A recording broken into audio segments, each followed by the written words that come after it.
Folks, it has just been a wild morning, let me tell you. Oh my gosh, it has been absolutely crazy. But I'm here. I'm on duty. I am out there doing what it is that I do best. Talking to you, talking about the news, talking through it all, making sense of it all so we can all survive it. Or in simpler language, hi, how are you doing out there in internet land? My name is Brian Trippett. I am the Front Porch Conservative. Welcome to this afternoon session of Chattin On The Porch, a live stream dedicated to you, the hardworking brothers and sisters out there across America that are trying to keep the shoulder to the wheel, trying to keep the gears turned, trying to keep the motor running, trying to keep the wheels spinning, keep everybody grinning, and otherwise have a good time doing it. We're on Rumble. We are on that quaint little alternative social media platform known as YouTube. So if you haven't done it yet, please do me a favor. Send out a tweet, a Gettr, a Gab, a Truth Social, wherever you are on social media. Send out the link. Tell your friends to get in here. Tell them to come on. Let's talk.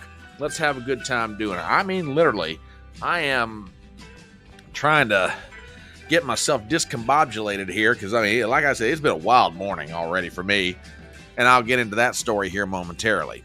Again, my name is Brian Trippett. I am the Front Porch Conservative.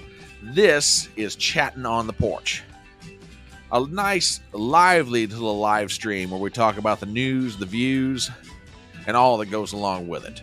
We're on Rumble. We're on YouTube. We are Fedora Nation. We are the newsies that gathered together to give their opinion about everything going on in the world. And believe me, we do have opinions about everything going on in the world. So again, if you haven't done it yet, send out a Gettr, a Gab, a Truth Social, a tweet, wherever you might be on social media. Tell everybody to get in here because it's going to be a good afternoon of talking. So give me 1 second here, folks.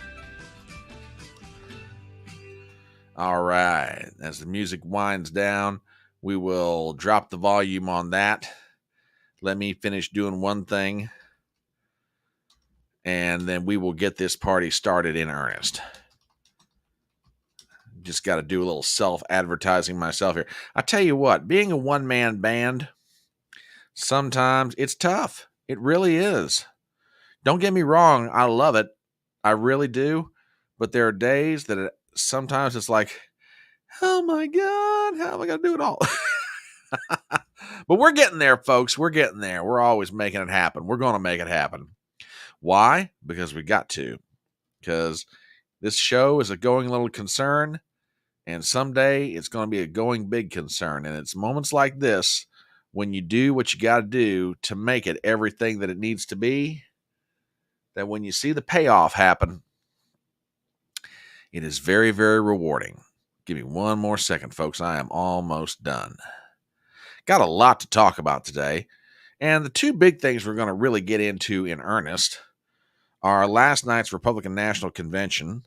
Got a few clips from that, a few thoughts. And also we have clips from Joe Biden's speech to the NAACP out in Las Vegas, Nevada. And that, as you might imagine, is very interesting. Very interesting indeed. Oh my goodness. So that's going to be a load of fun to talk about. Anyway, all right, just about got everything. All right, there we go. Okay, now I'm down to business. All right, let's see who all's in the house so far. Oh my gosh, everybody's in here. Oh my goodness, let's see who is. Hello, Miss M169. Mwah. Miss Shia. Mwah. Oh my God. I thought you got, oh my goodness, Tracy, my darling. Mwah, mwah, mwah, mwah, mwah. You gorgeous thing, you. Oh, let's see. Who else is here? Hello from a bad...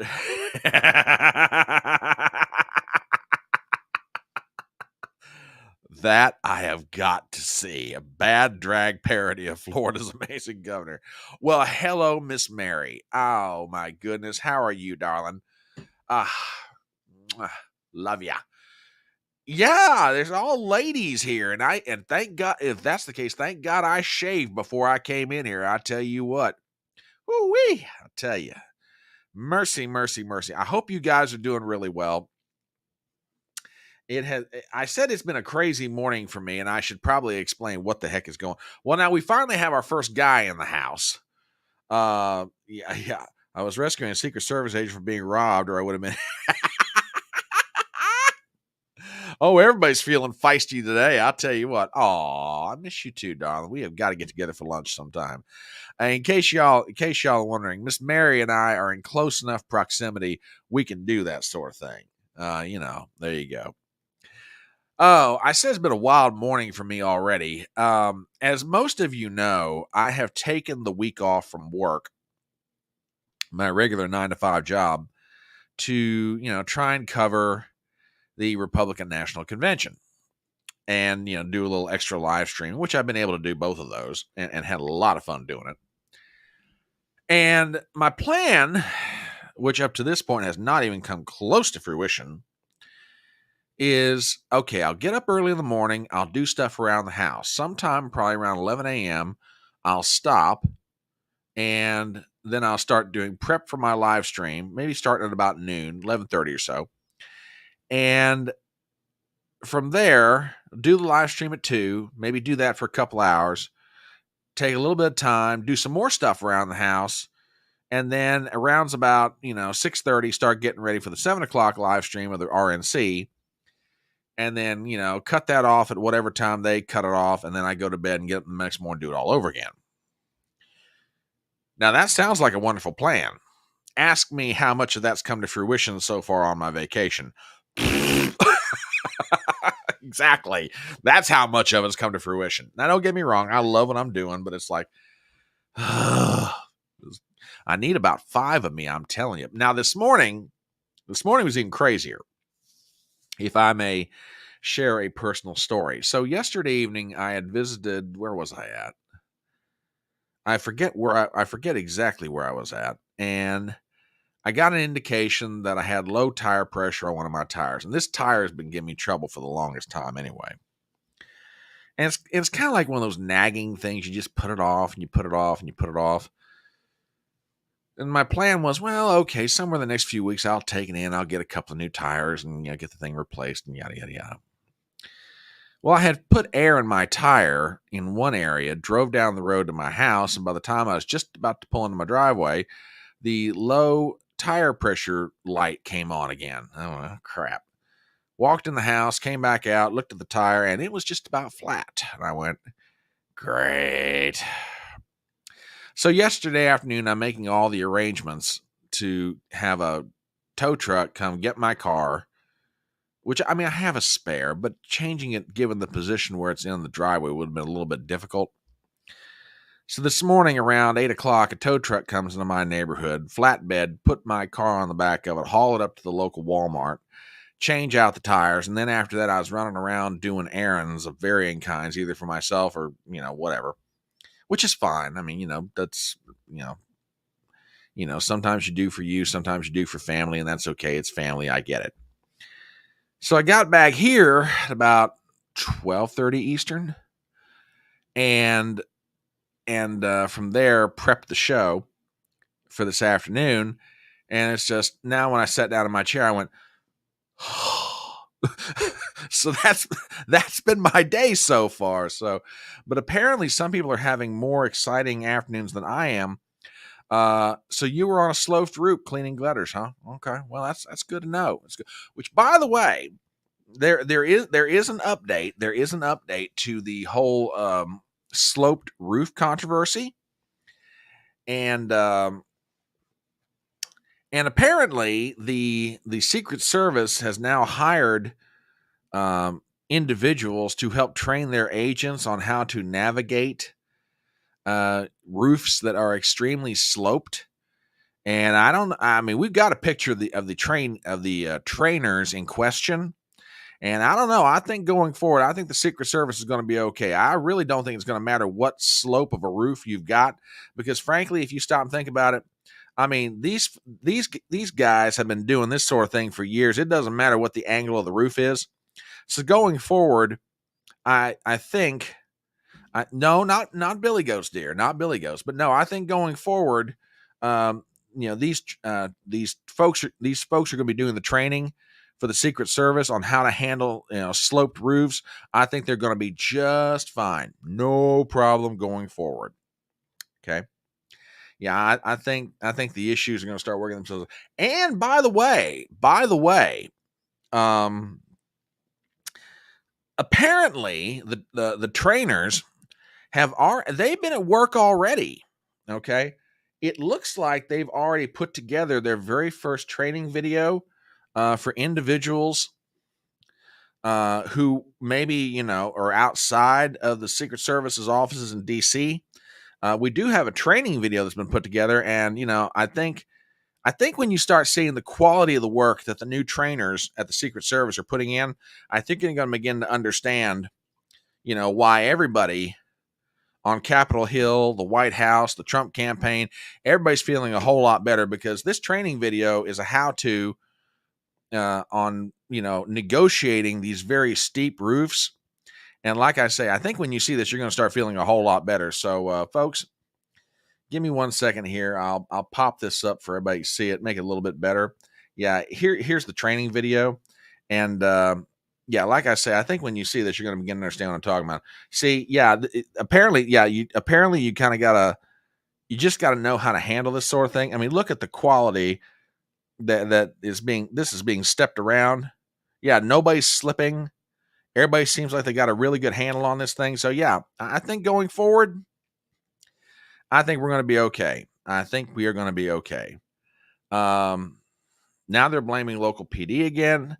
A local sniper was supposed to be on that roof and didn't show. So Tracy, I've heard this very same thing, and I didn't really have time to prep any updates for the story, but I'm telling you right now, this thing stinks to high heaven. It really does, and not just because of what happened to the firefighter who died, for those who were injured, and also for President Trump.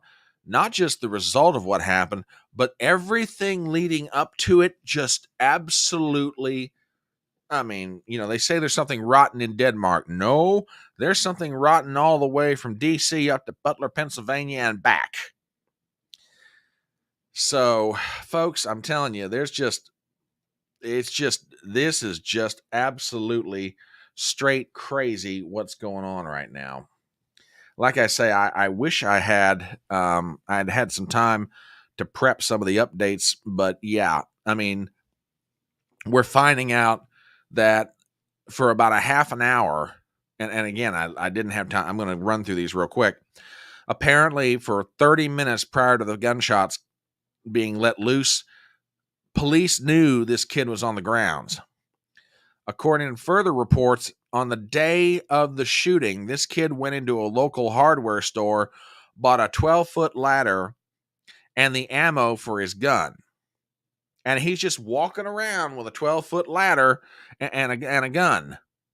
And nobody in law enforcement seems to put together, hey, this kid's walking around with a 12-foot ladder and a gun. Maybe we ought to do something about this.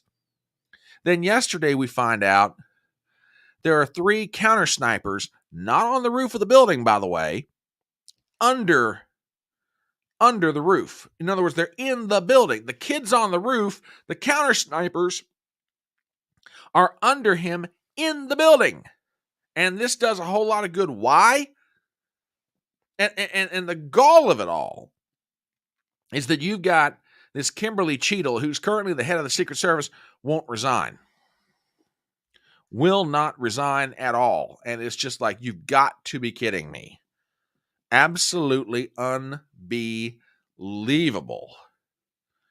I mean, there was a time the Democrats at least felt a modicum of shame. And they'd actually, someone did an incompetent job, you put them out. Not anymore.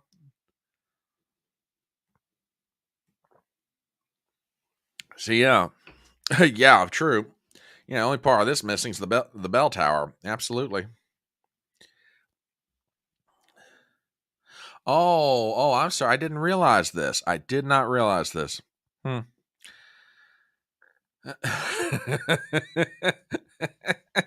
Oh, God. Oh my goodness. Absolutely crazy. Just crazy. All right. All right, let's get into some of what happened yesterday. And there are going to be a lot of clips today, folks. I do apologize, but all this is definitely worth going through. And I want to start off with a humorous clip from the Republican National Convention last night. Now, I did not at the time put this out there, but I almost wish now I had I realized what the governor of my state, Governor Jim Justice, who is running for the U.S. Senate, by the way. He's running to fill the seat currently being held by Joe Manchin. And by the way, odds are Governor Justice is going to win that seat. I'll be shocked if he doesn't. It would be one of the most stunning upsets in West Virginia political history in quite a while. But as I told people last night who maybe, watched or got to see a little bit of this, of Governor Justice's speech, he is a gentleman that's given to being very folksy, and he has a pet bulldog. Now, little did I realize, oh, that's all right, darling. Hey, Tracy, I'm glad you got to stop by. Yeah, baby dog for Senate. I'm glad you got to stop by, darling.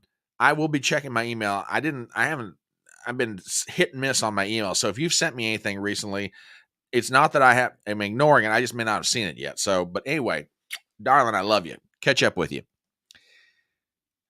Had I realized what Jim Justice was going to do yesterday evening, I would have most certainly shown it. But for those of you who did not get to see it, okay, I'm going to do this one and one other clip. So as always, do me a favor, give me a sound check. Let me know if the sound's working on this thing. And here is Governor Jim Justice of West Virginia introducing himself and his buddy to the RNC convention in Milwaukee. With all that being said, I know that a lot of you want to meet my little buddy. So if Baby Dog could come on out here.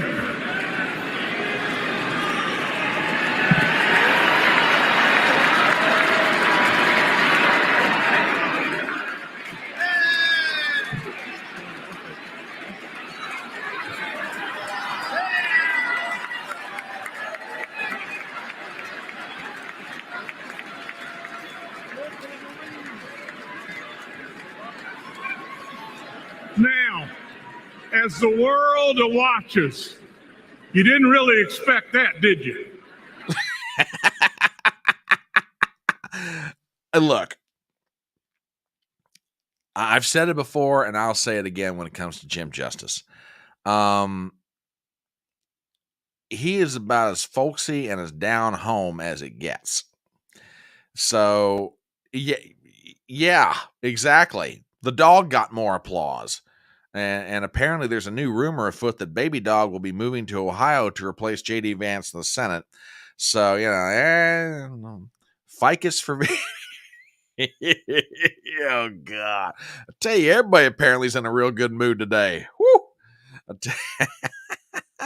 My blood's now 10% gravy. Oh, y'all are feeling yourselves. That's all I know. Y'all are feeling yourselves. Woo! Well, anyway, not being finished with that, we have one more Jim and Baby Dog clip. Yeah, well, and my friend Miss Mary here would know, as she is a resident of the great state of West Virginia. Yes, I think it is true. I think Baby Dog is more popular than Jim Justice. But anyway, we got one more clip here, and Justice is trying to have a little bit of fun with this, so we'll play it for everybody. And there was a dog elected mayor in Rabbit Hash. Now, first of all, you got to love a name, Rabbit Hash, Kentucky. You got to love that name, first of all. But the fact that they elected a dog as mayor is great. That's just hysterical. Anyway. So Justice was having a little bit of fun last night. So was the crowd. Here is one more clip from Jim and Baby Dog. Now, Baby Doll's got a prediction for everybody here. And here's the prediction. Baby Dog says we'll retain the House, the majority in the House.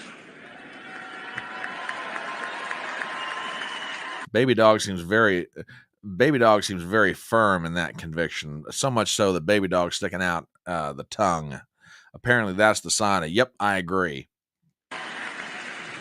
We're going to flip the United States Senate.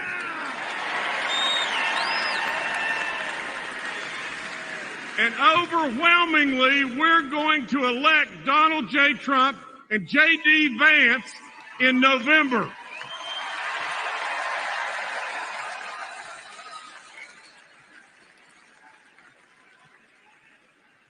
And Baby Dog says, what is the reason that she knows why we're going to win?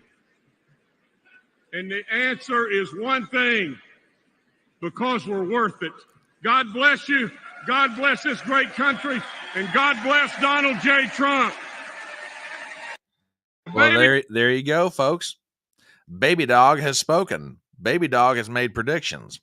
Now, look, I know you guys think that I'm a fantastic prognosticator when it comes to calling politics, but let me tell you something. I got nothing on Baby Dog. Okay, Baby Dog is the bomb. All right. Like I said, had I realized what Jim Justice was going to do last night, I'd have most certainly had that up there. But you know, that was absolutely great. We're going to play some clips from various people who spoke last night at the RNC convention. And I had mentioned this last night, and my good buddy Ruben Christopher Haynes was co-hosting with me. Day 2 was most certainly better than day 1. I think they finally got their footing last night. And you know, we shall see what day 3 looks like. I am going to be very curious indeed to hear J.D. Vance's acceptance speech for the vice presidential nomination tonight. And yes, we will be live stream covering day 3 of the convention. My original plan was to do it at 7 p.m. and we may still stick with that. I'm kind of debating that. I'm kind of debating, do I want to do that, or do I want to maybe move it back a little bit, you know, just to kind of compress it in, because we're now getting down to the point. It's like, how many speeches can you give saying Donald Trump is awesome and then just have everybody listen to him? So I'm thinking about it. We may still stick with 7 p.m. Eastern, but I might move it back a little bit, but we'll see. I tell you one. Yeah, I absolutely agree with this. When Navarro hits the stage, you're absolutely right. Because you know he's got I have. Let me check real quick. Give me 1 second here. I want to see the speaker's order. Now I want to see they got Navarro slotted in. Give me 1 second. I didn't see him on the list, but that doesn't mean I didn't miss it either. Give me 1 second. Speaker's order. No. He is. Okay, never mind then. Absolutely. We're starting at 7 p.m. because, and why they didn't clarify this, I don't know. The RNC's website lists the times. It lists the times they're going to speak, but they never specify that they are on Central Standard Time, which is what happened to Ruben and I last night.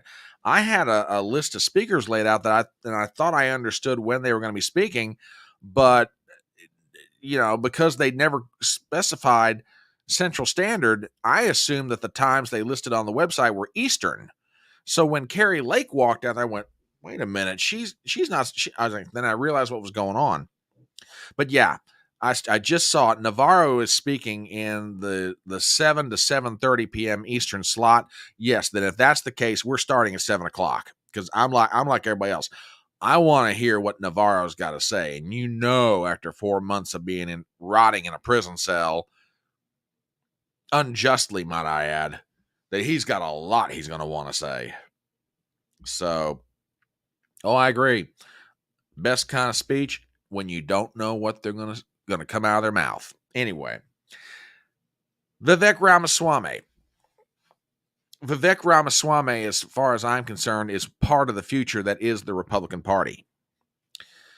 I don't know what the cards are going to hold for him going down the road, but I'll tell you one thing.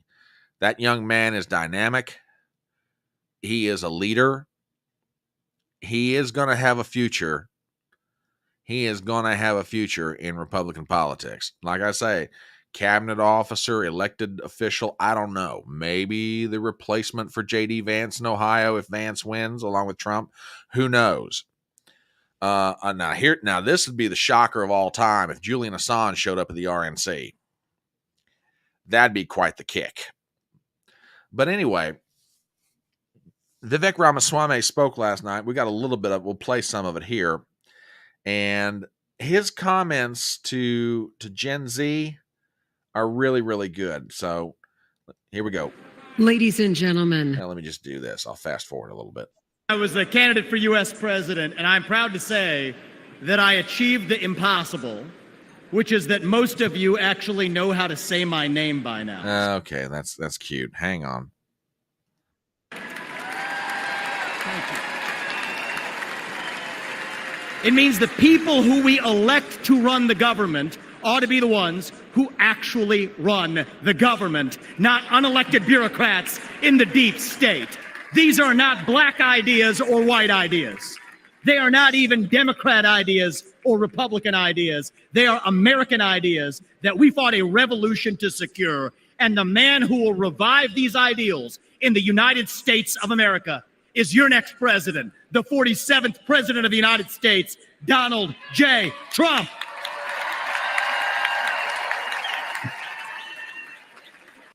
And like I said, she had a freak out over Vivek? Was this last night? Or was this sometime in the recent past? Yeah, if you got a clip of that, tag me in it. I want to see this. That'd be funny. But Vivek gave an absolutely fantastic speech, and it didn't just stop with Vivek Ramaswamy. Now, Nikki Haley showed up last night. Thank you, ma'am. I do appreciate that. So Nikki Haley showed up last night. And I'm going to admit, when I saw that she was on the speakers list, I thought, oh man, that woman is going to get booed out of the arena. Now, to the credit of most of the people who were at the convention last night, they did not do what I expected. Okay.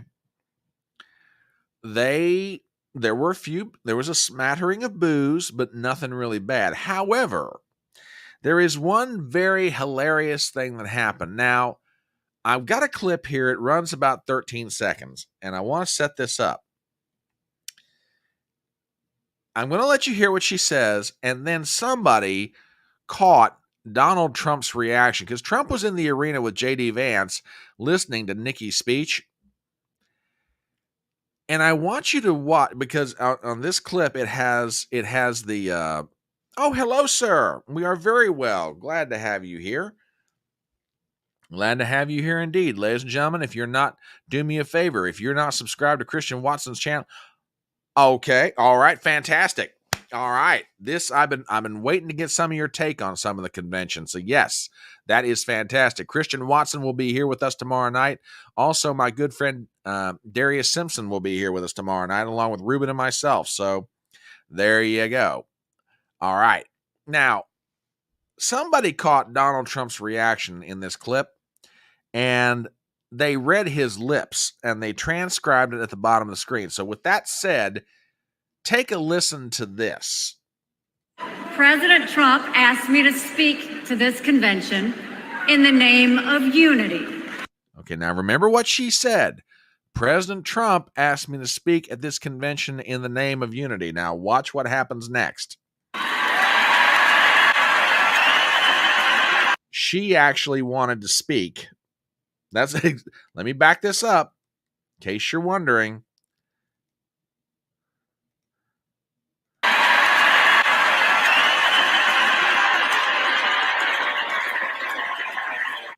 President Trump. And by the way, that has been reported by other people. She more or less invited herself. I don't know how the conversation happened. I don't know who it went down with. I had a feeling it would have gone down with Michael Whatley and Lara Trump, the co-chairs of the Republican National Committee, and probably Chris LaCivita, who is the chief operating officer, and he's also the co-campaign manager for Trump's campaign. But basically, Nikki invited herself. Well, yeah, she lied. Let's just call it what it is. The woman lied. She basically invited herself. And not I'm like you, not surprising. Yeah, she party crashed. That's exactly what she did. She party crashed the thing.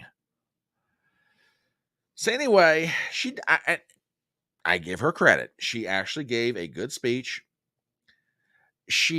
Now, I'm going to repeat the same thing that I said last night, and I'm not going to play her whole speech here. You've heard the expression backhanded compliment. Basically, what that means is you're insulting somebody without actually coming out and blatantly doing it. The first quarter of her speech, that's what I felt like she was doing. Just that whole hands on hips, Karen sort of a tone that she takes. Donald Trump asked me to speak here in the name of unity, and I accepted. And I'm like, woman, it's like, you just shut up. But having got past the first quarter, the rest of it was solid. It was fine. It was perfectly good. So I'm going to go ahead and play, and I'm not going to play all of it. I'm going to play a little bit. The video on this is not real good, so I apologize. But I will play part of this just to let you hear a little bit more of her speech. Check this out. We should acknowledge that there are some Americans who don't agree with Donald Trump 100% of the time. I happen to know some of them. Now, see what I mean by backhanded compliment? Why is that even necessary?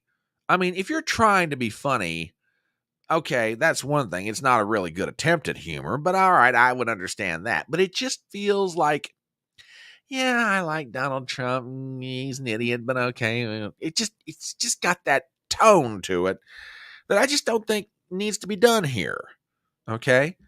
I mean, look, let's just be honest about it for a second. Were it not for the graciousness of the officials running the convention, and probably out of a desire to unify, this lady never would have seen she never would have seen the janitor's broom, let alone the stage at the convention, okay? But they let her in. But you would think she'd have the good decency. You would think she'd have the good decency to, like, very carefully measure her words and not come off as being either a Karen or a spoiled brat. But no, she just couldn't help herself. Anyway, back to the clip. And I want to speak to them tonight.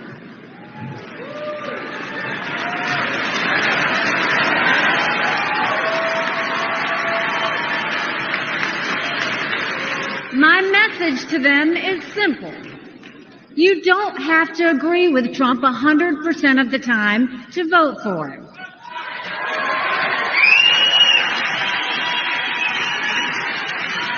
Take it from me, I haven't always agreed with President Trump. But we agree more often than we disagree.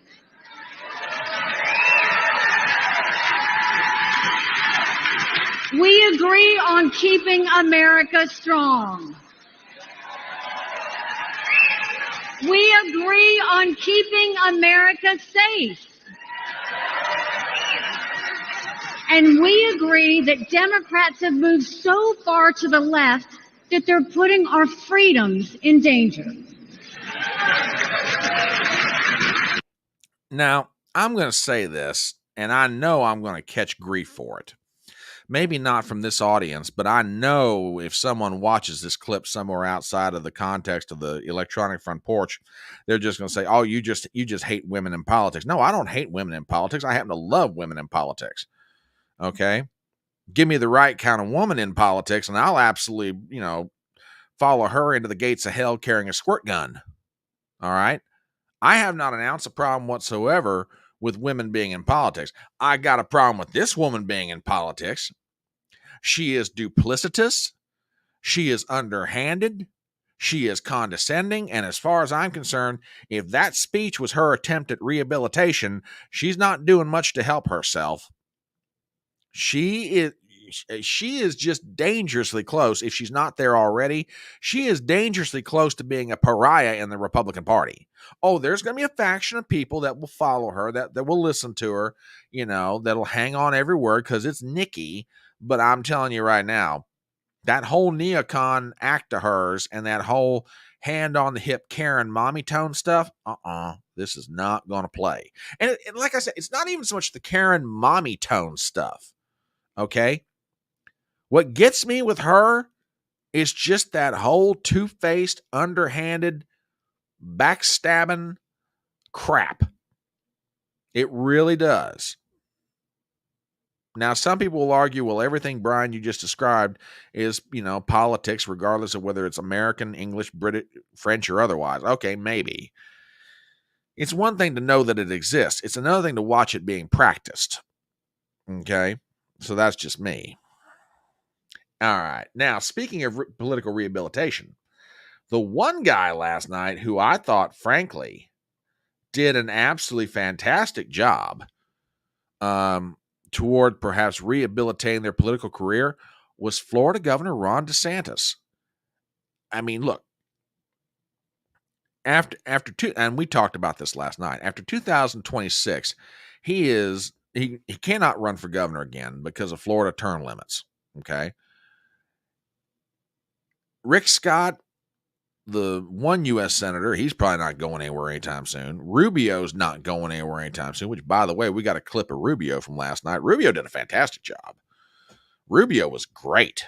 I mean, like I said, I even said this last night, I don't always get the chance to hear, Marco Rubio speak. But I'll tell you what, that's probably the first speech of his I've really been all the way listened through. He's great.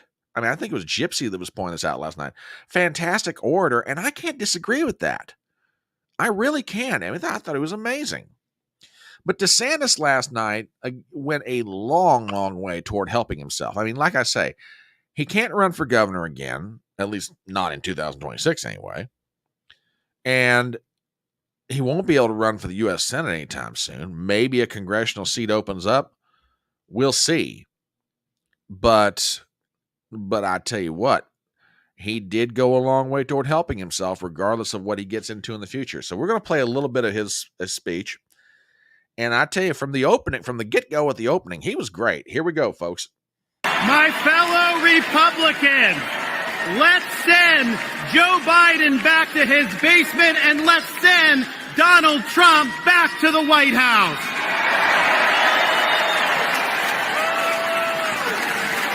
Life was more affordable when Donald Trump was president.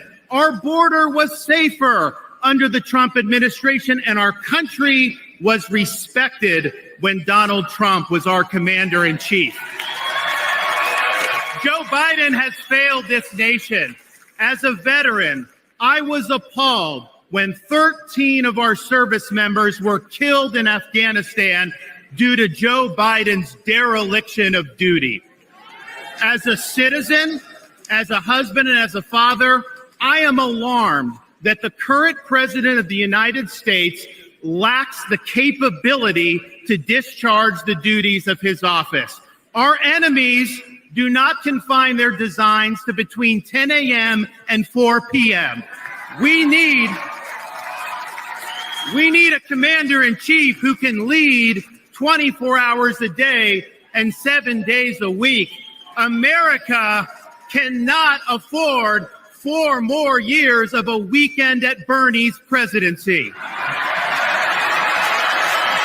Now, Trump's getting a kick out of that. But let's Okay. I'm going to stop that right there. And I actually had that Weekend at Bernie's clip pulled up to follow up that one, but I didn't realize how quickly it's going to run in. And I say this to friends of mine who were supporters of Ron DeSantis in the primary. And I'm not trying to beat you up after the fact. Where was that during the primaries? I mean, and again, nothing personal against Ron DeSantis. I mean, would he have won had he displayed that kind of fire? I don't know. Might have made it closer. I think it was an inevitability that Trump would get the nomination. But where was that during the primary? You know, if that side of Ron DeSantis would have come out early, often, and strong, it may have made a difference. Like I said, I think Trump still would have won the nomination regardless. But I think it would have been just amazing. Now, Gypsy has sent me something, and I'm going to play this. Now, I need to set it up, however. There was one particular clip from Vivek Ramaswamy's speech last night that apparently sent poor old Alexandria Ocasio-Cortez, the congresswoman from New York City, just straight up and absolutely freaked her out. Okay. So give me 1 second here. I want to play the clip in question. It runs about 35 seconds. And then I want to show you her response. And then, believe it or not, Vivek has already responded to it in real time. So we've got all of it here. We will play it for you momentarily. And give me 1 second here. Let me send. Hang on. Here it comes. Okay. I found it. Just trying to get everything set up to do this cleanly. And I love the fire that Vivek is bringing. And I'm not just saying that because he's going nose to nose with AOC. It's just that this is the kind of thing that needs to be done to stop the silliness that is the Democrat Party right now on so many levels. So with that, let me play you the clip. Then we'll show you AOC's response and then Vivek's response to her. So do me a favor, check this out. And our message to Gen Z is this. You're going to be the generation that actually saves this country. You want to be a rebel? You want to be a hippie? You want to stick it to the man? Show up on your college campus and try calling yourself a conservative. Say you want to get married, have kids, teach them to believe in God and pledge allegiance to their country. Because you know what? Fear has been infectious in this country, but courage can be contagious too. That too is what it means to be an American. Okay. I mean, you know, I'm sitting here being a 52-year-old white male in America who grew up in a conservative household where my mother and father were married all the way to the day my dad died. We had a stable household. And now I look and you know, I love the way that Vivek puts it. We want to be a rebel. You want to stick it to the man. You want to be a hippie.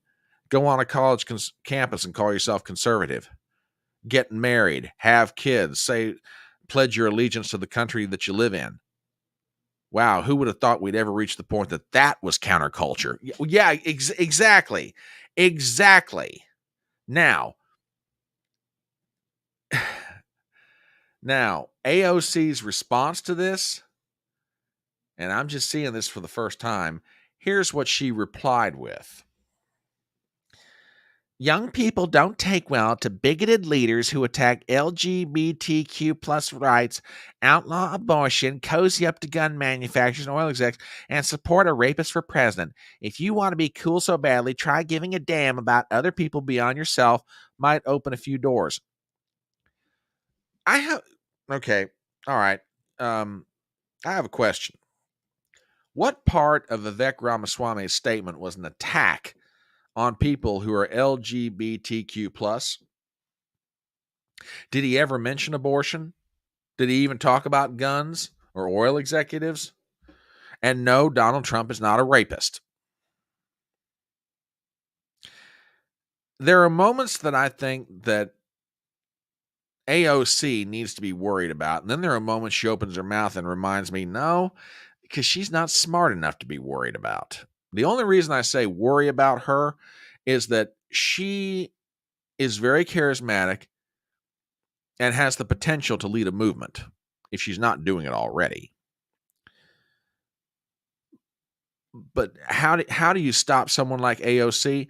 You confront her with facts, but more importantly, you confront her. I didn't say do it violently. I didn't say do it forcefully. I said confront her. Take her in the arena of ideas and prove why she's wrong. So Vivek did just that. His response to AOC was the following. Here's a reality check for AOC. The GOP platform does not oppose gay marriage, does not support a federal ban on abortion. Stop misleading your followers and admit the real reason you're freaking out is that we're picking off your voters. Have a real debate on the merits instead of the lies. Give it a try. It'll be good for your party and for your country. That's perfect. That is absolutely perfect. That is exactly how you confront somebody like an AOC. Take everything she's doing and just smack it right back at her. I'm going to give a little bit of a history lesson here, so I apologize in advance. One of my favorite political leaders of all time was the legendary Lee Atwater. Now, that name for some of you might not mean a whole lot, but let me explain who he was. In the late 1980s, Lee Atwater was the chairman of the Republican National Committee. And Lee Atwater was one of the most effective and ruthless operators in the business. Didn't matter if you're Democrat or Republican. He was great. He was good at what he did. Now, don't get me wrong. He did some stuff that's like borderline. I'm not saying borderline illegal, but borderline's like, whoo, he was a tough customer. But Lee Atwater established one very simple political rule, and he lived by it to the day he died when he was still chairman of the Republican National Committee. Atwater's law went something like this. When your political opponent lays a charge at your feet, you answer it fast, you answer it with enough power to kill it, and you answer it so effectively your opponent will never be able to use it against you again. What Vivek Ramaswamy just did to AOC right there is the application of Atwater's law. Fast, effective, powerful, and with enough force to put it down so that charge never comes back on you again. And you keep doing it until the political charge is laid to rest. Oh yeah, he did die way too soon. Cancer got him. And there are some people who argue, had Lee Atwater been chairman of the Republican National Committee, Herbert Walker Bush wouldn't have lost re-election. But yeah, that's how you handle an AOC or anybody else of her ilk. There were other speakers last night, and this one tore at the heartstrings. I mean, we hear all the time about, drugs in America and drugs pouring across the border. And we hear all the time about what it's doing to our communities, to our neighborhoods, to families. Well, last night, there was a very real and personal example of this. There was a young lady, I shouldn't say young lady. Her name was Ann Funner. She's a resident of California. This clip is going to run about 2 minutes, maybe a little over. And I probably should have edited this a little bit better, but then again, I don't think I need to. I think to truly appreciate what happened to her, you need to hear it, not quite in its entirety, but you need to hear a lot of it. So with that, I'm going to put this up here. I'm not going to stop this. I know where I'm going to stop in the clip, but you're going to hear this run for probably about a good 2 minutes. So, folks, I apologize in advance, but like I say, this will tear at your heartstrings.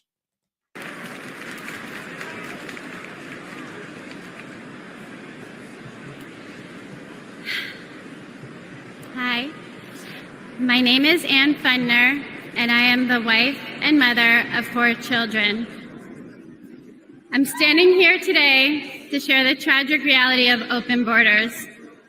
I'm here to share the story of my firstborn son, my everything, my Weston. My family and I were living in Southern California when President Biden took office and opened our borders. My Weston was 15. He was an amazing big brother to his 3 younger siblings.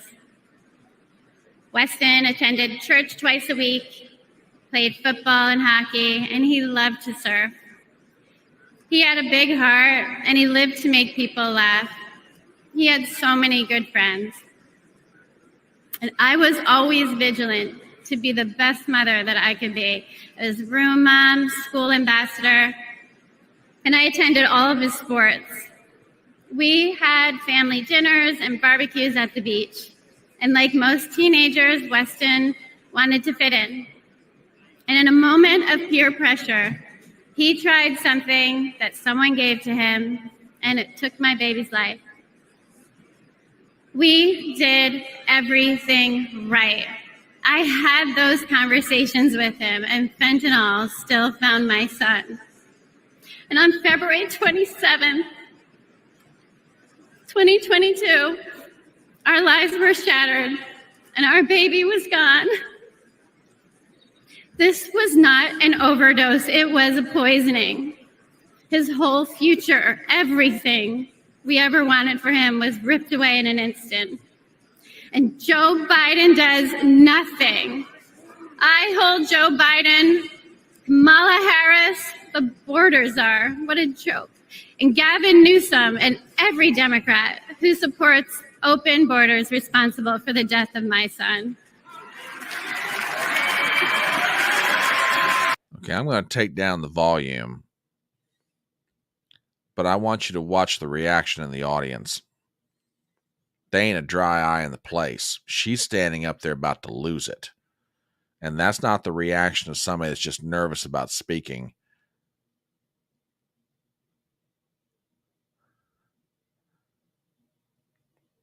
She's losing it. The crowd's trying to keep her from losing it.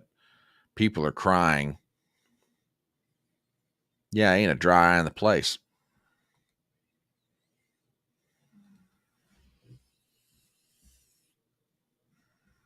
Yeah. Oh, yeah, absolutely. And it's like she said, she and her husband had those conversations with their teenage son, warned him about the dangers of drugs, and he was a good kid. Played sports. He was a great brother to his siblings, is a good kid, went to church. I mean, just basic good all-American kid. Goes to one party and just once tries something that somebody gives him.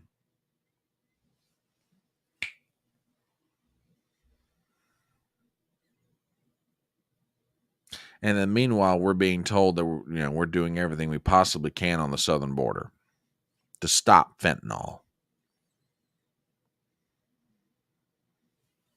Yeah.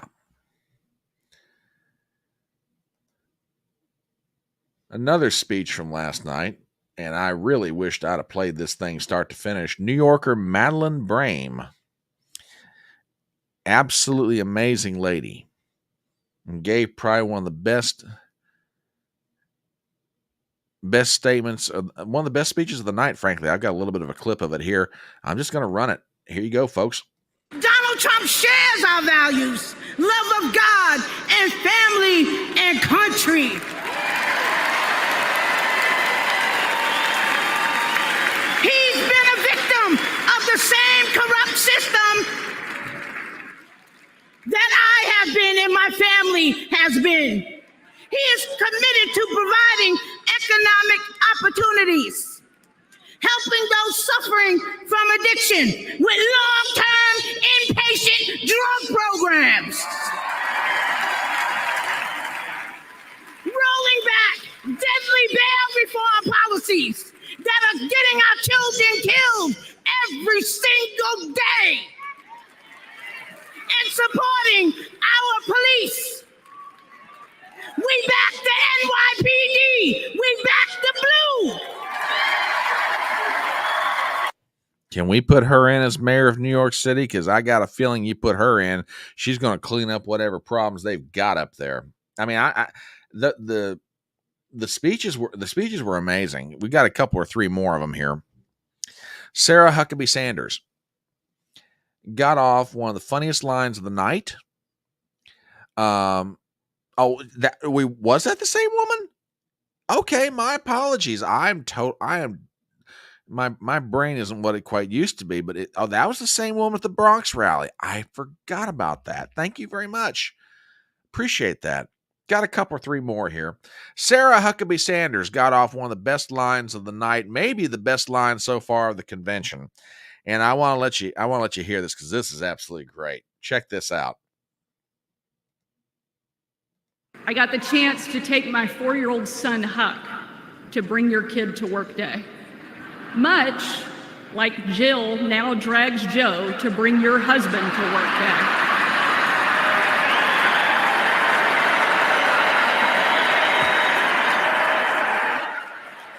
Now, up to now, this has been a very tame convention.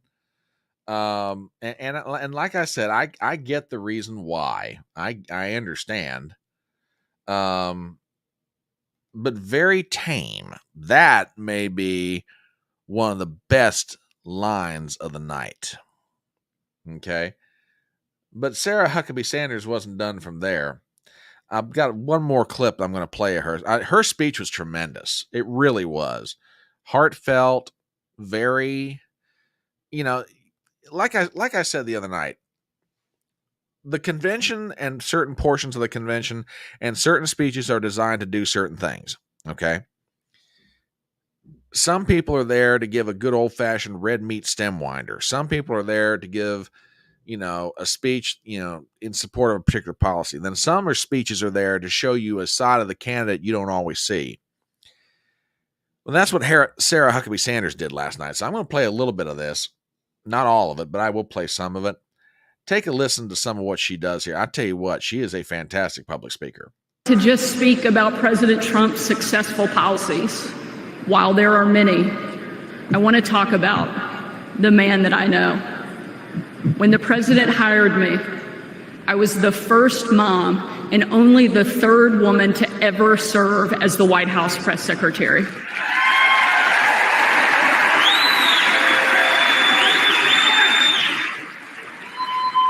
And in that role, I endured relentless attacks from the left.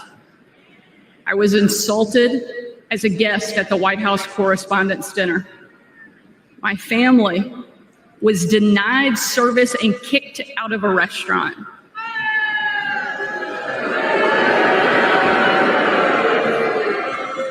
And a parent at my 3-year-old son's preschool spit on my car. And in those moments, it was President Trump who defended me.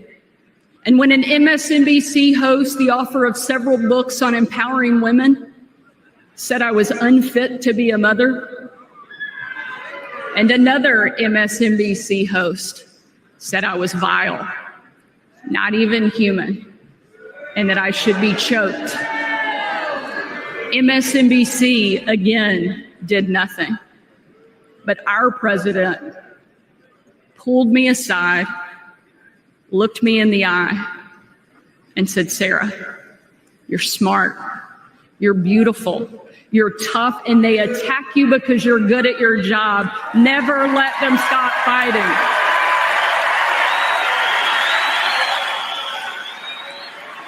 It's stories like that. Like I say, certain speeches are designed to do certain things. That one was extraordinarily effective. I'm going to I'm going to go to the last two speeches of the night. And that's not out any disrespect to Dr. Ben Carson. I thought Ben Carson was tremendous as well. But I want to go to Rubio's speech because one of the frustrations that I have, and I think this goes to the weakness of the Republican Party as a whole, is their unwillingness to define what they are, and they let the left define them in the mind of people who aren't necessarily watching politics. Marco Rubio did something last night in his speech that I thought was extraordinarily effective. Maybe for the first time, he really helped define what is an America First voter.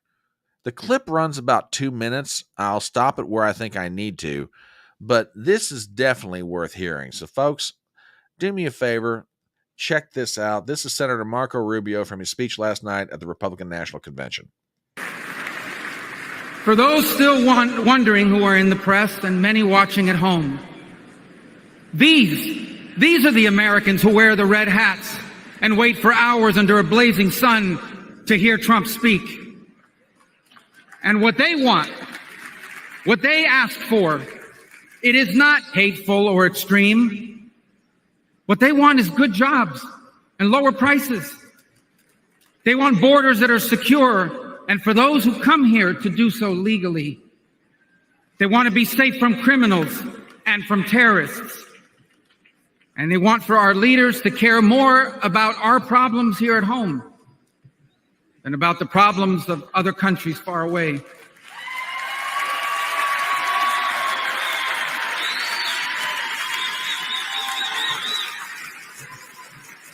There is absolutely nothing dangerous or anything divisive about putting Americans first.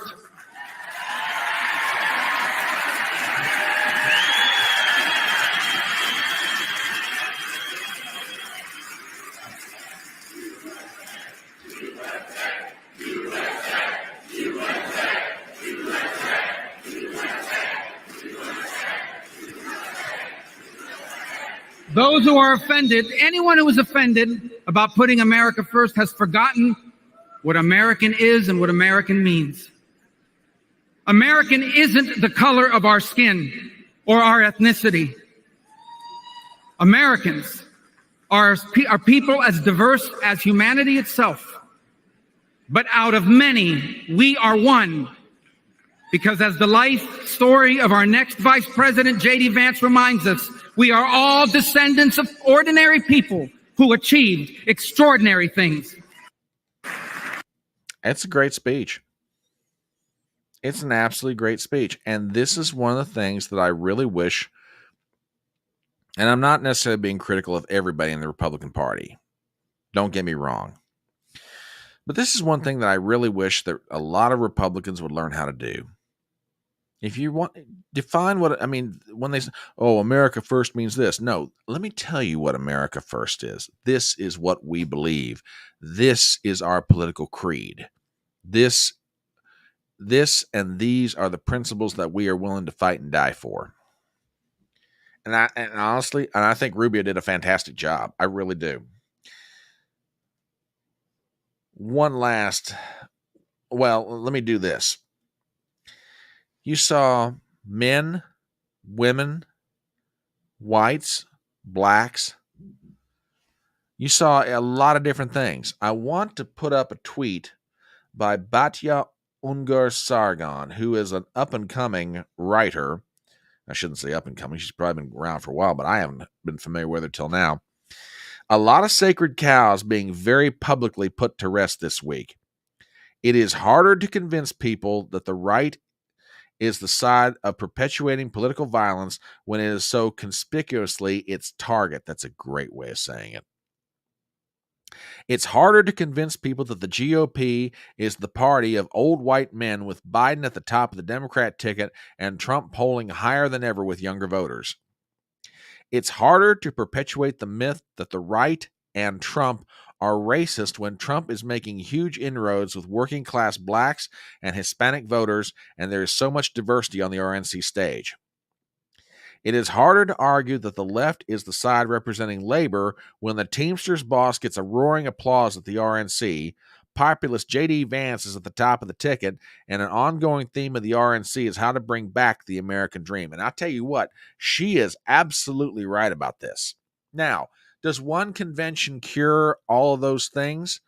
No, not necessarily. But in the minds of voters who've now had 4 years of Joe Biden versus what they had 4 years of Donald Trump, when Biden and the Democrats keep trying to say that, oh, hey, Trump's going to cause this to happen. Well, no, that's not what we're seeing. Well, Trump's going to do this. Well, no, that's not what we're seeing. Well, Trump's going to do... No, that's not what we're seeing. There's what we're being told by Biden, and there's what people are seeing coming from Trump. And sooner or later, that contrast starts kicking in. And I think it's already kicked in some cases. We'll see how much it's kicked in come November. But, yeah. Why'd they go into... Yeah, exactly. That's a great question. That is an absolutely great question. No argument from me on that. All right. Lara Trump, co-chair of the Republican National Committee, daughter-in-law of the President of the United States. I'm going to play a little bit of her speech, and then I'm going to play you one more thing. So do me a favor, and this is the last one for the convention stuff. Check this out. Well, it may not be a surprise that I actually had a very different speech that I was prepared to give up here tonight. That all changed at 6:11 on Saturday evening. Nothing prepares you for a moment like that. Our family has faced our fair share of death threats, mysterious powders sent to our homes, tasteless and violent comments directed towards us on social media, but none of that prepares you as a daughter-in-law to watch in real time someone try to kill a person you love. None of that prepares you as a mother to quickly reach for the remote and turn your young children away from the screen so that they're not witness to something that scars the memory of their grandpa for the rest of their lives. Now, I want to pause that right there. And it's not necessarily in this clip. But Lara Trump did something last night that I thought was extremely effective. She was talking about, she recounted to the audience, both there in the convention hall and by television, the story of Donald Trump being at Trump Tower just before the sentence was about to be handed down in Judge Marchand's court in the case brought by Alvin Bragg. And here he had family members around him, political advisors, people who work for him, whatever. And Donald Trump had his attention fixed on one and just one thing. And I'm going to do this without volume, but if you really want to get a feel for what Lara Trump was trying to say last night about how Donald Trump's attention was only on one thing, I'm going to pull this up and just let this run. I want you to watch this because this is what was recorded that day at Trump Tower. Those are Trump's grandkids. And just like any grandchild, she's taking a picture that she drew to her granddad. He's just talking to his grandchildren. Now, I don't need to defend Donald Trump. That's not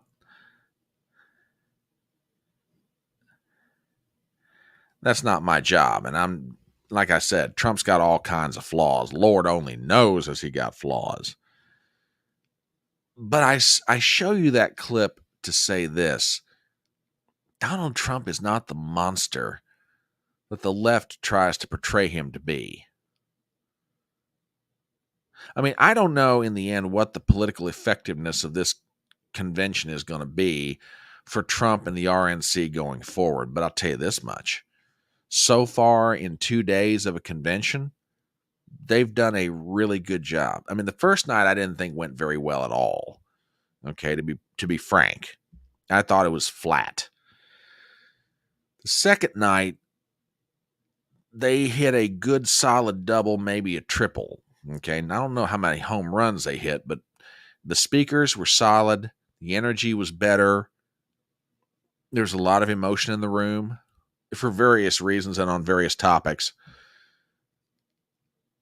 If one of the objectives the other night was to try to show Donald Trump the man, as opposed to Donald Trump the president, or Donald Trump the businessman, or Donald Trump the fighter, then yeah, I think that there was a very effective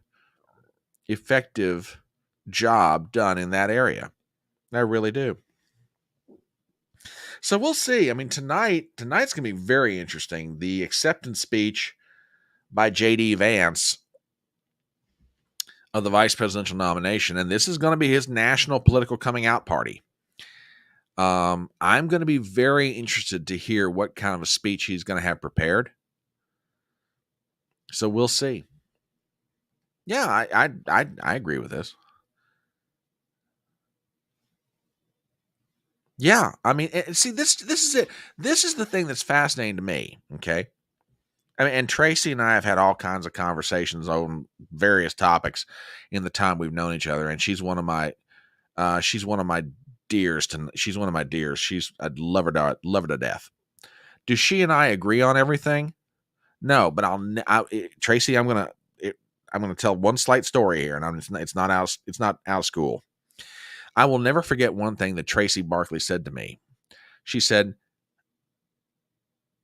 these days, I am surrounded by people that I never thought I'd be in the same room with politically, and that's how far left the Democrat Party has gone.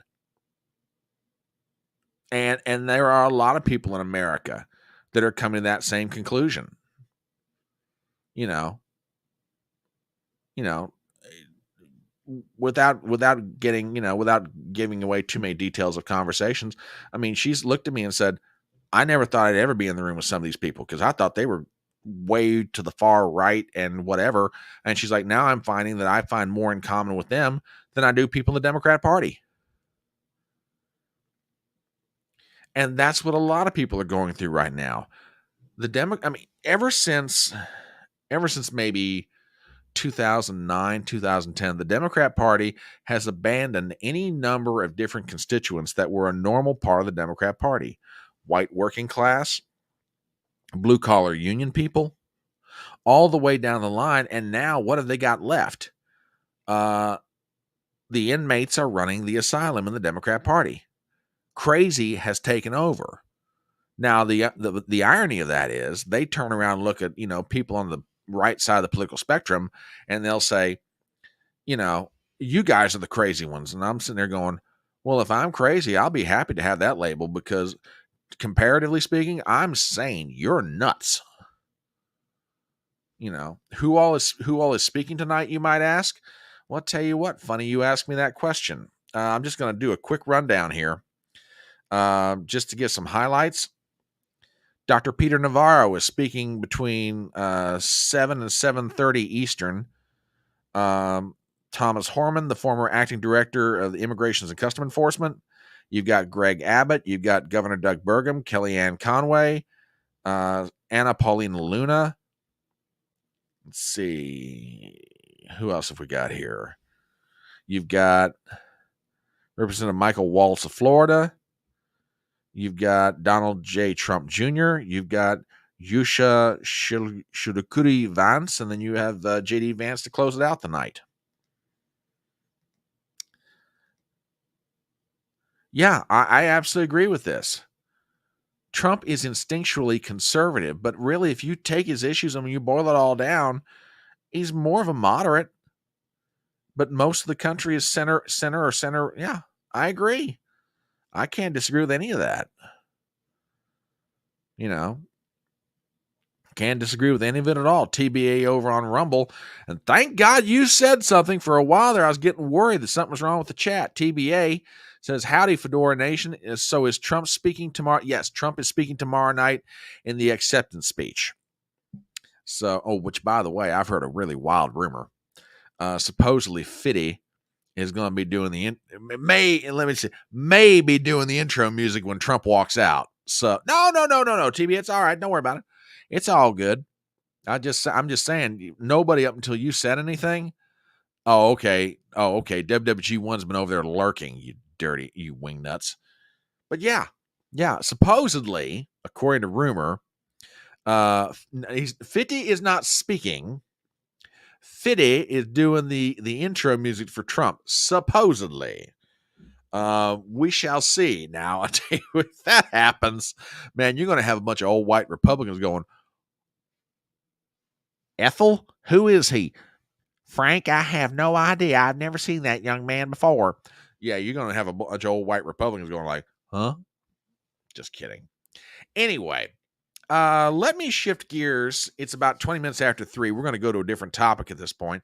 But before I do, my name is Brian Trippett. I am the Front Porch Conservative. This is Chattin On The Porch. Now, normally, we do this live stream Monday through Thursday nights at 7 p.m. Eastern. But because of the Republican National Convention and the fact that I've got the week off from work, I'm able to do this one in the afternoon, which I'm not going to lie. I said this the other day. This is kind of my dream someday that my channel gets big enough, that it financially supports me, that I could do this full time all the time, have all the really cool gadgets and equipment and all that good stuff to really make this thing a go. And this would be my whole full-time occupation. Tragically, it's not, but yeah, the fact that I'm sitting behind a microphone at, 3:20 in the afternoon, doing a live stream, this is kind of cool. And I'm glad you guys are here with me. I'm on Rumble. I'm on YouTube. You can also find me on Twitter. So if you haven't done it, send out a link. Also, if you're not subscribed to my channels on Rumble and YouTube, please consider giving me a sub. I genuinely appreciate it. Give me a thumbs up and also make sure you hit the bell for notifications. Okay. Joe Biden. God. If I didn't dislike him politically so much, I'd almost feel sorry for him. Joe Biden yesterday gave a speech to the NAACP convention in Las Vegas, Nevada. And like I said, I don't quite know how to feel about poor old Joe at this point. Well, I do know how I feel about him, but I'm trying to decide, should I give him sympathy or not? I'd say not. But anyway, he is looking better, by the way. I tell you, ever since, oh, good to see you, darling. Glad you're able to join us. Thanks for stopping by, and we need to catch up with each other. I'll catch you on the flip side. I must say, even in the midst of all the trials and tribulations that President Biden is going through, he is still looking pretty good. He's holding up well. Matter of fact, someone recently grabbed a photo of him, and I thought I'd share it with you guys. This is Joe Biden, I guess, just before he walked on stage in Las Vegas, Nevada. He's looking good. He's got good color, maybe he's getting a little Botox. He's got fewer wrinkles now than he's had before. He's looking pretty good. The eyebrows need a little bit of work, but on the whole, Joe's looking all right. I give him credit. He's holding up pretty good. But Joe Biden spoke at the NAACP convention in Las Vegas, and I've got some clips. He can't help himself, folks. Now, remember, this is the man who, for 3 straight presidential events, kept telling everybody that we need to cool the temperature of the rhetoric in this country, and that, violence has no place in American politics, and we need to, temper our language so that, we don't incite violence and that sort of thing. Folks, as you might expect, it's a load of hooey. So we've got some clips. We're going to play them. This is the first of them. And this is our president. Check it out. We're going to speak about violence. We're going to speak about guns. More children in America die of a gunshot wound than any other reason. That's stunning and that is sick. what is it with this man about certain subjects that he starts yelling? Can somebody explain this? I mean, I think I know why. I've heard an explanation that's been given, but can somebody explain to me why it is that the subject of guns seems to set him off the way it does? Now, don't get me wrong. I know he's doing what he just did for political effect, but I mean, guns, Trump, whatever. They're just certain subjects that when he starts talking about them, he just starts yelling. He turns in. Yeah, WWG once said best. Angry Joe makes an appearance. That's exactly what happens. You get angry Joe Biden. Anyway, let's move on to our next clip. And, you know, Joe is, it's getting worse for him when he speaks. Okay. And if you're wondering what I'm talking about, try and understand this, because Lord knows I'm having trouble doing it. Like America's first high-speed rail line that's going to take you from Las Vegas to Los Angeles in 2 hours, create over 30,000 jobs, and guess what? Save billions of tons because of pollution. Because people, all the studies show, you can get from point A to point B in a train or a vehicle the same distance, you take the train.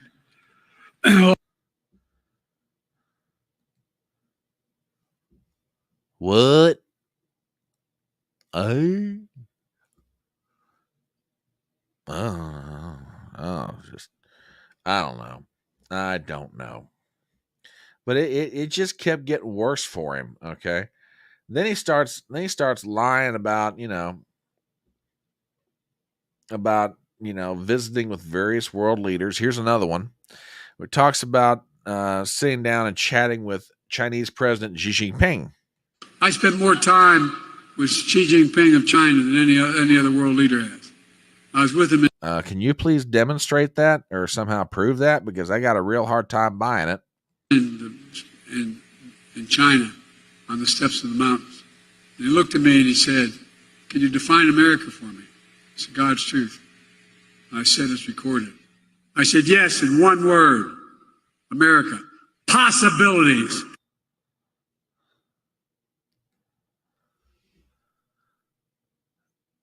I don't believe that man.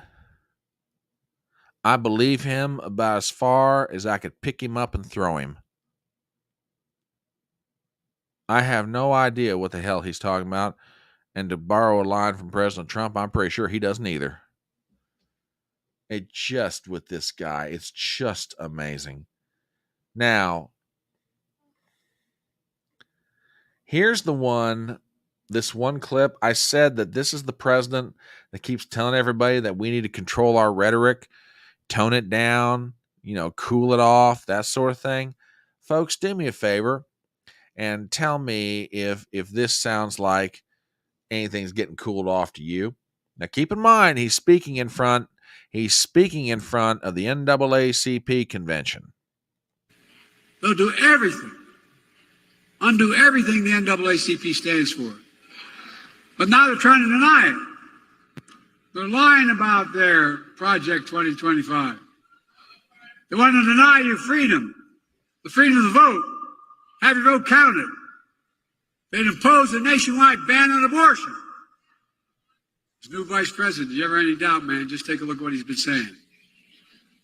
I'm going to back that up and start this over because some of this just absolutely deserves to be talked about.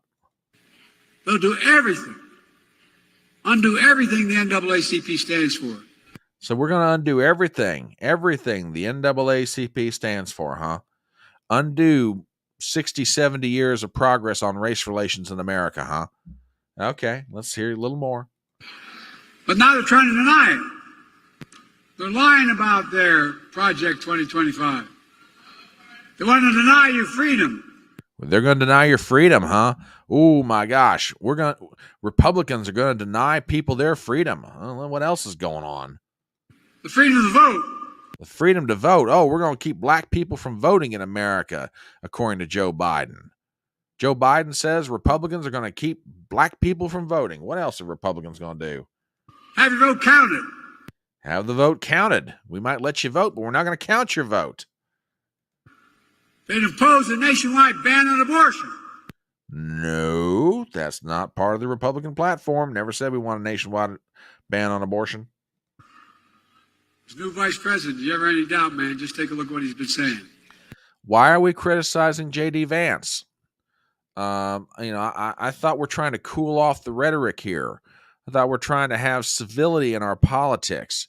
I thought we're trying to make sure that unbalanced people don't hear words they shouldn't hear and then start taking action because of it. I mean, call me crazy. I thought that's what we were trying to do here, but, let us continue on. My goodness, what else are Republicans going to do? They want to prosecute political enemies.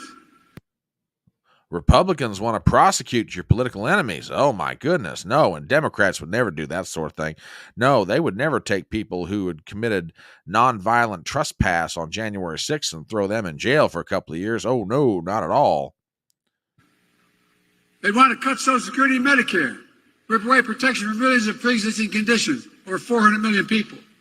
You're going to take away Social Security. Oh, my God. Take away Medicare. Pre-existing conditions for 40 million people. Oh, my God. Stop Medicare from negotiating lower prescription drug prices, risking people's lives, costing the government more money. They'd eliminate the Department of Education. Woohoo! Hell yes, we will. We're not about to deny that one. Absolutely we'll do it, Joe.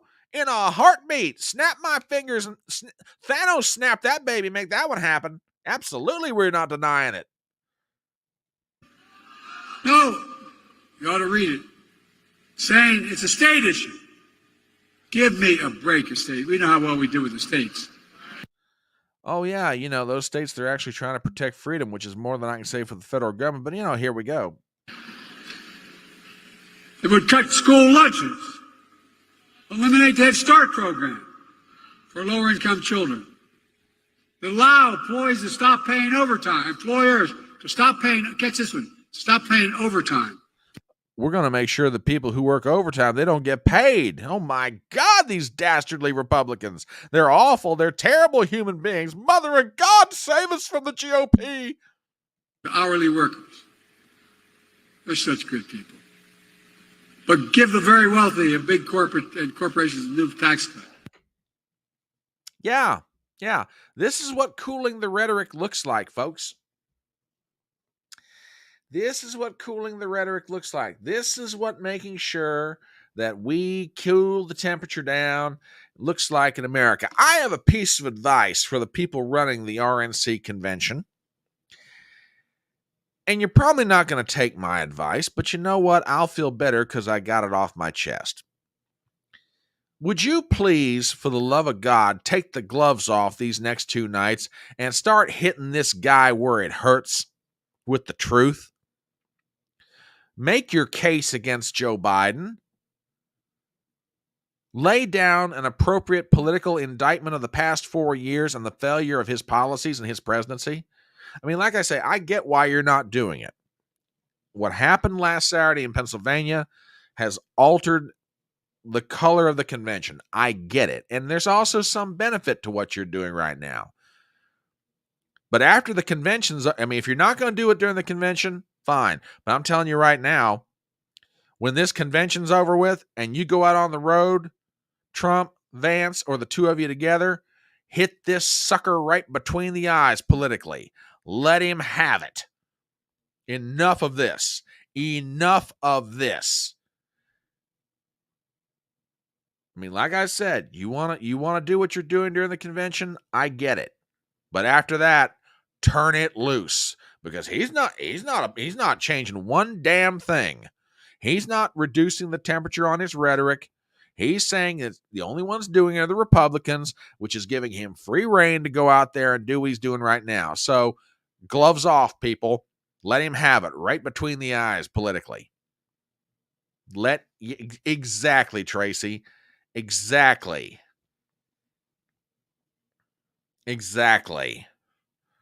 Now, WWG1 made a really good point over on Rumble and said old 50 or 60-year-old talking points, Nothing original here. I've got something for you guys that I want you to hear. Speaking of same old talking points, would you believe that Joe Biden had spoken at the NAACP convention before? It was 1986. We've got a copy of his speech right here, or a clip of it. I'm not going to play the whole thing, but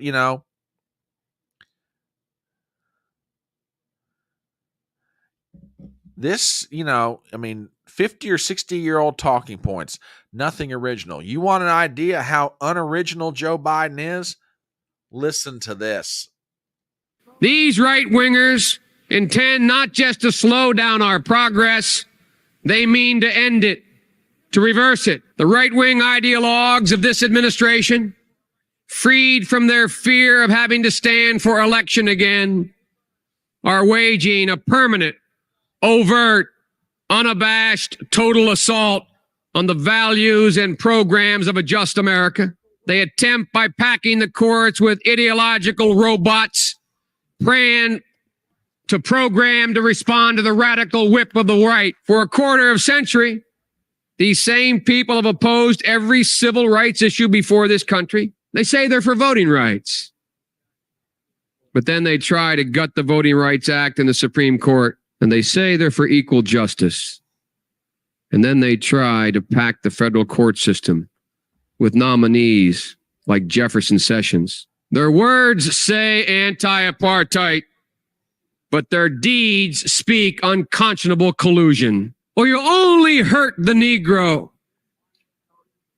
Or blacks brought this violence on themselves. They were words from another era that are coming back to echo in our ears today because they are being spoken again today. We must not allow the right-wing extremist to define affirmative action in terms of a black man taking a white man's job. America will not long survive unless it rejects the shameless appeal of a Republican Party that is saying to America, got mine, now go get yours. And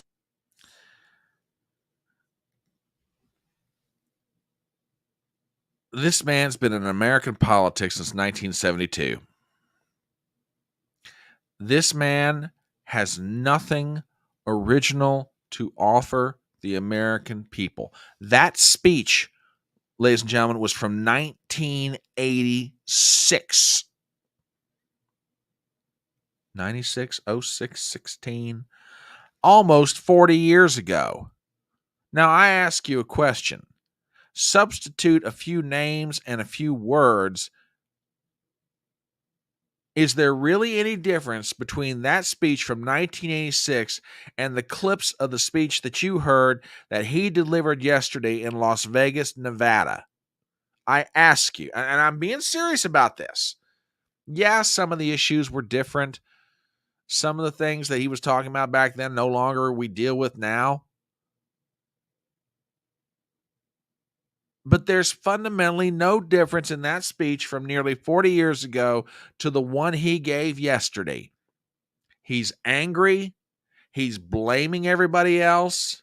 He's absolutely misstating the position of his political opponents. He's using fear tactics. He's trying to scare people. He's trying to demonize his opponents. He has nothing to offer. And by the way, when he does get a piece of legislation put into law, like the 1994 crime bill, he wound up sentencing generations of men, mostly from the African American community, to jail terms from which they would never recover economically or socially. When he has gotten legislation done, gun control, didn't do a daggone thing to stop crime on the streets. Christian, as always, you are eloquent to a fault. He is so stupid.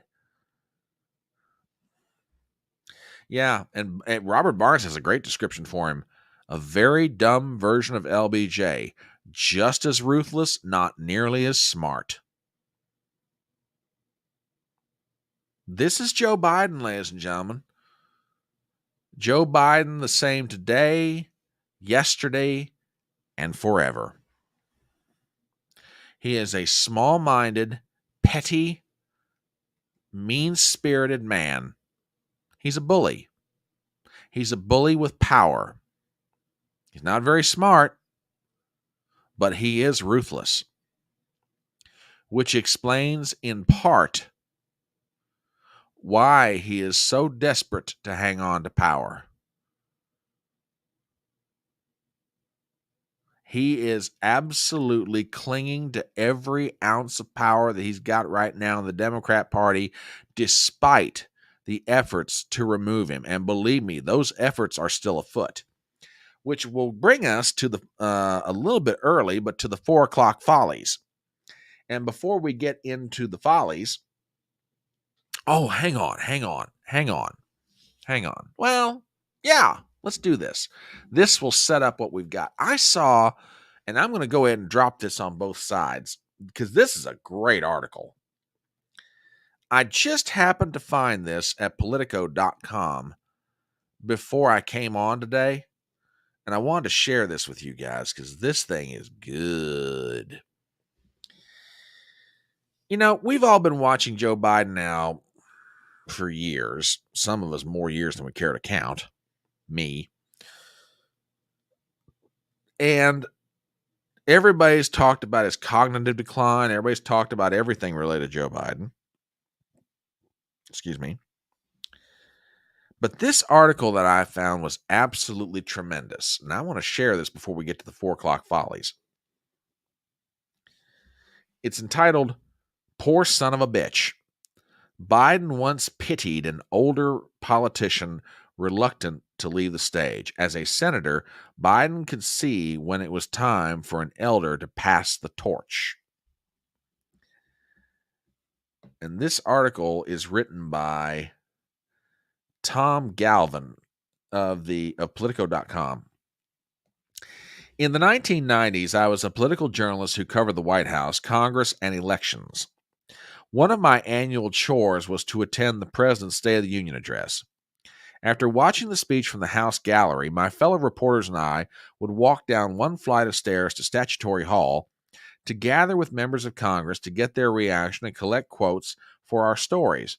This practice continues to this day. Lawmakers who want to comment to reporters all head to Statutory Hall.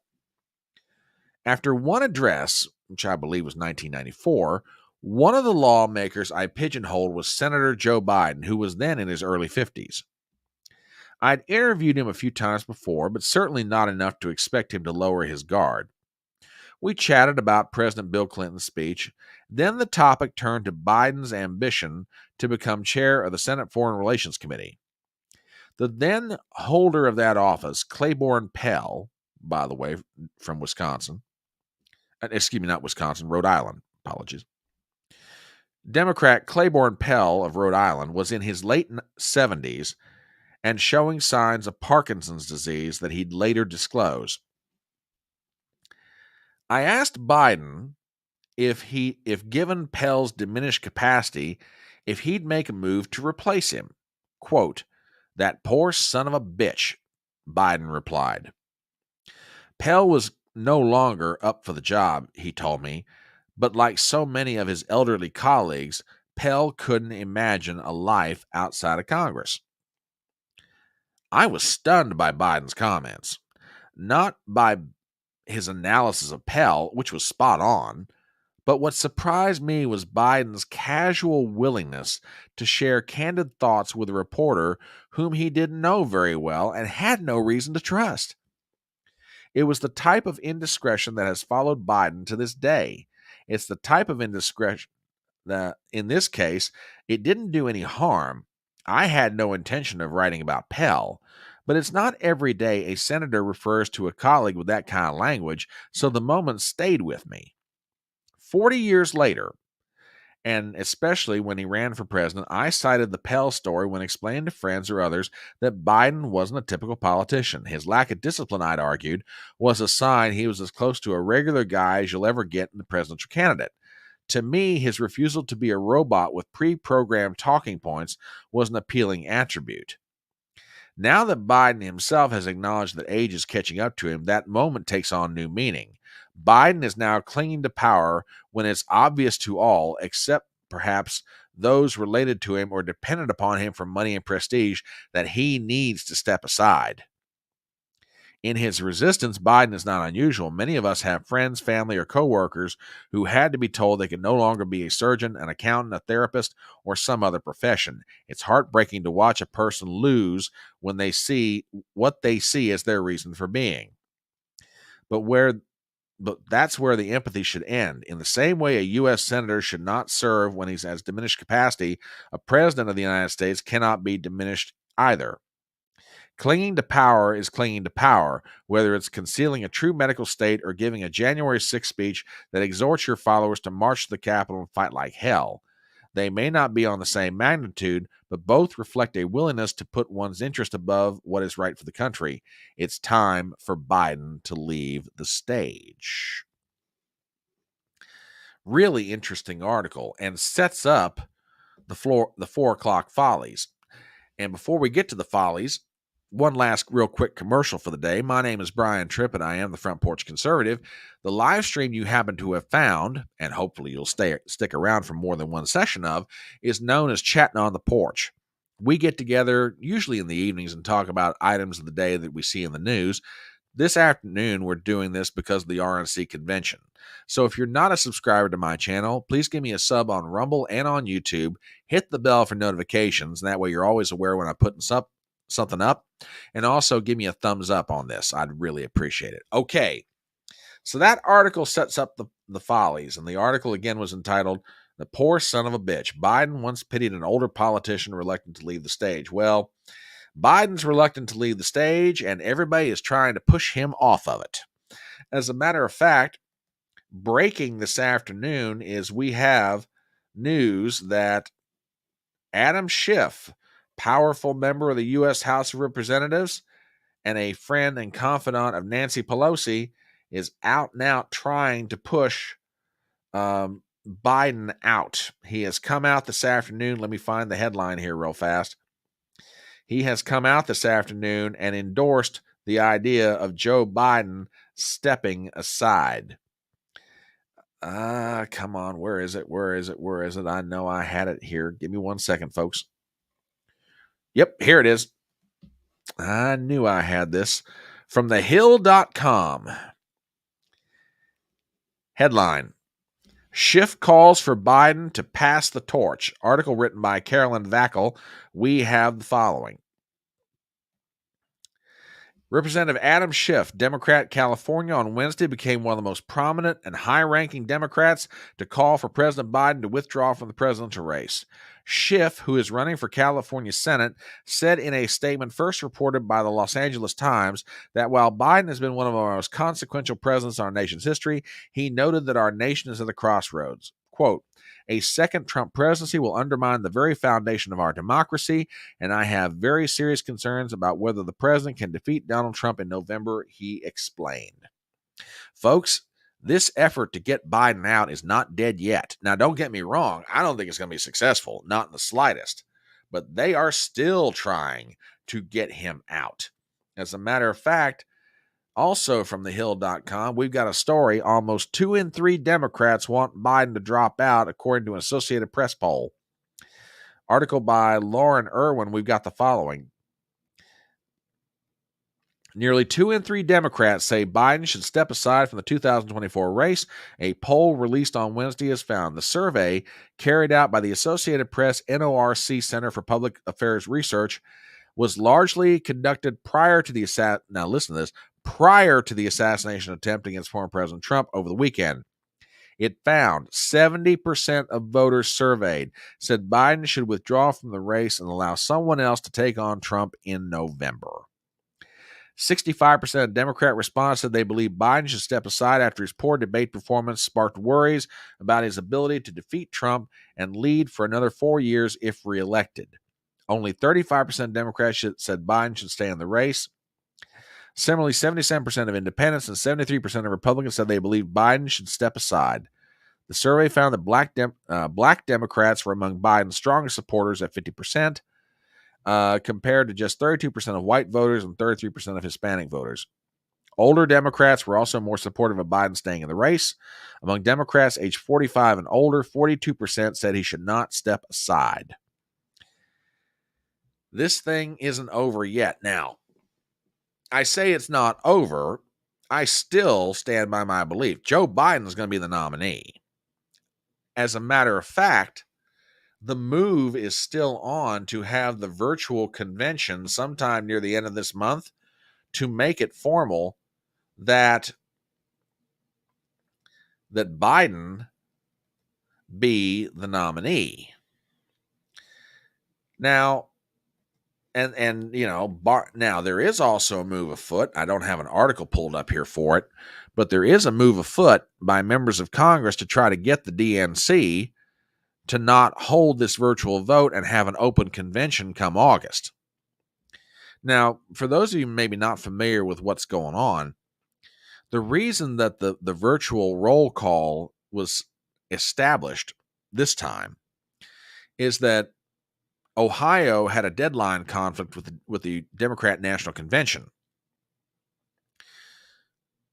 Until recently, the deadline to be on the ballot in the state of Ohio was August 6th.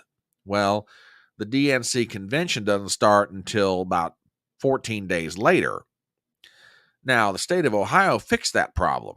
They changed their law. You now have until, I believe it's September the 4th, to finalize the ballot for the presidential election in Ohio.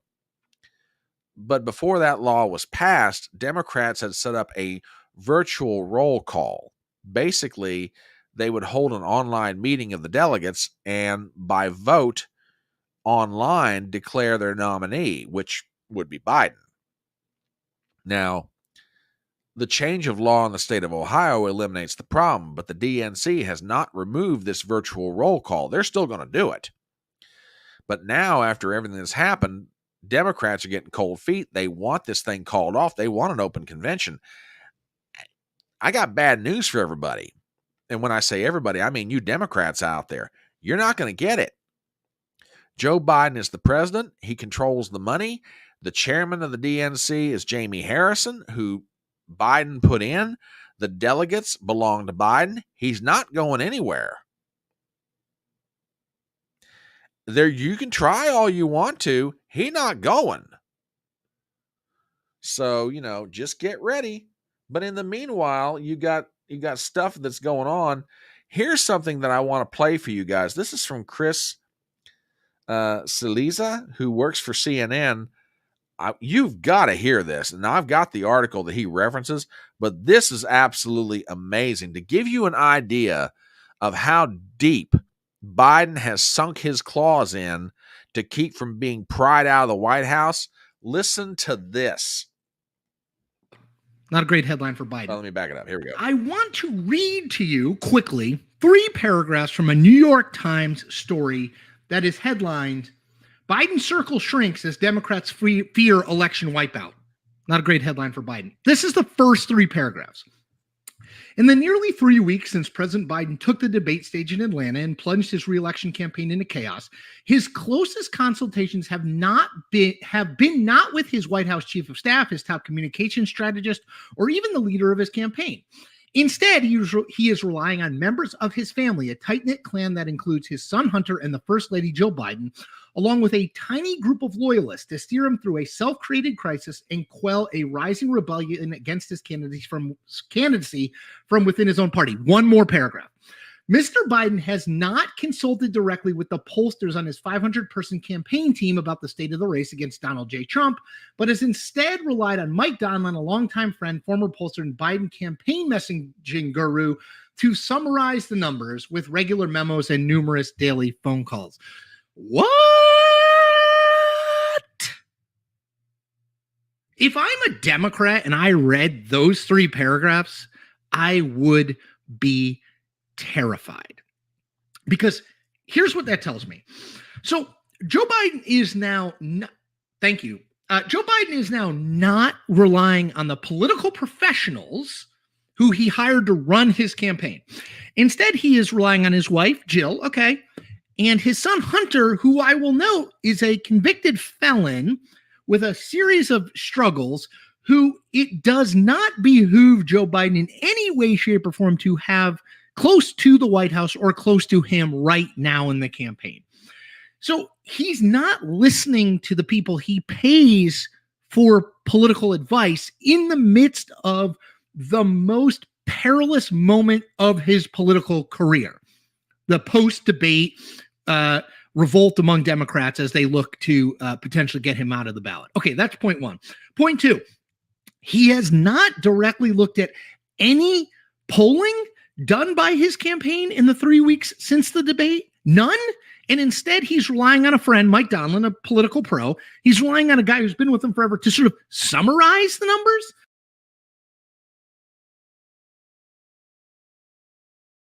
Lest you think Chris Cizella is exaggerating this, I've got the very article that he's referring to.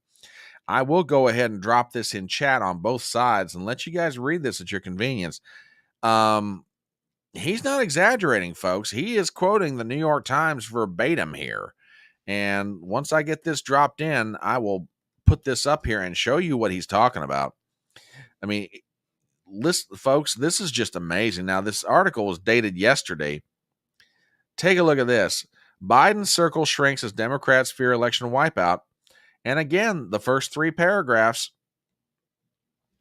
In the nearly 3 weeks since Biden took the debate stage in Atlanta has plunged in his reelection into chaos. His closest consultations have not been with his chief of staff, his strategist, or even the leader of his campaign. He's relying on members of his family, which, okay, fine, but it's this third paragraph that is probably scaring Democrats to death. Biden has not consulted directly with the pollsters on his 500-person campaign team about the state of the race against Trump, but has instead relied on Mike Donlin to summarize the numbers with regular memos and numerous daily phone calls. Folks, for you Democrats out there that might happen to be watching this live stream right now, you do realize what the New York Times is reporting here. Your presidential candidate is sticking his head in the sand, and instead of pulling his head out of his sand or his ass and looking at what's going on, looking at it straight in the face, he's asking his buddy, hey, don't give me the details. Just summarize what's going on. Tell me what's happening. Now, you might be sitting there saying, oh, that's an exaggeration. I'm quoting the New York Times, folks.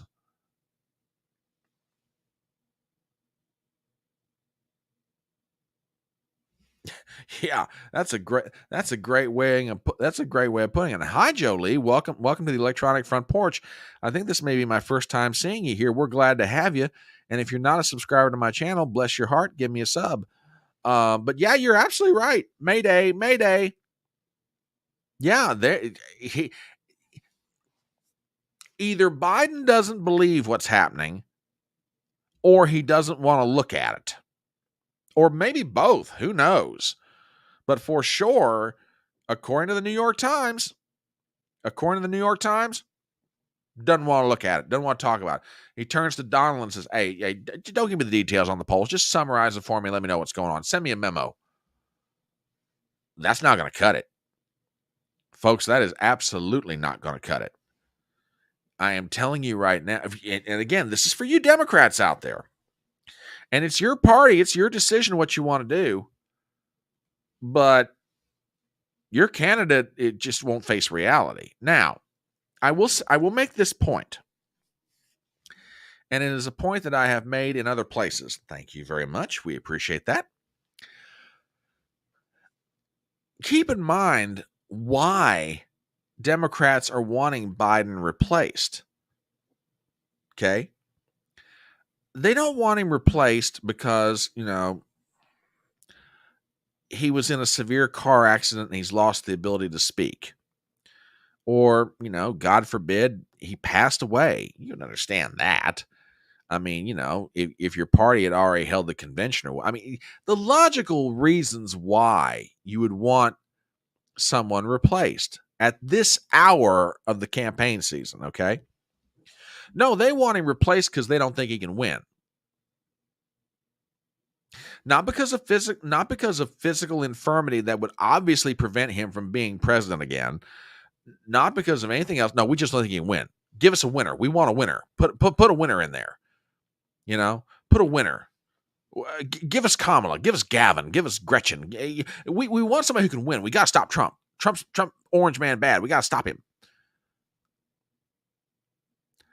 Keep in mind, Democrat voters have voted Joe Biden as their nominee. So to you, the leaders of the Democrat Party that are pushing this effort to get rid of Joe Biden, I have a question for you. So let me get this straight. You are basically willing to ignore the voters in your own party, screw them over, thumb your nose at them, and say, screw you, we don't care who you voted for, we're going to put in whoever we want.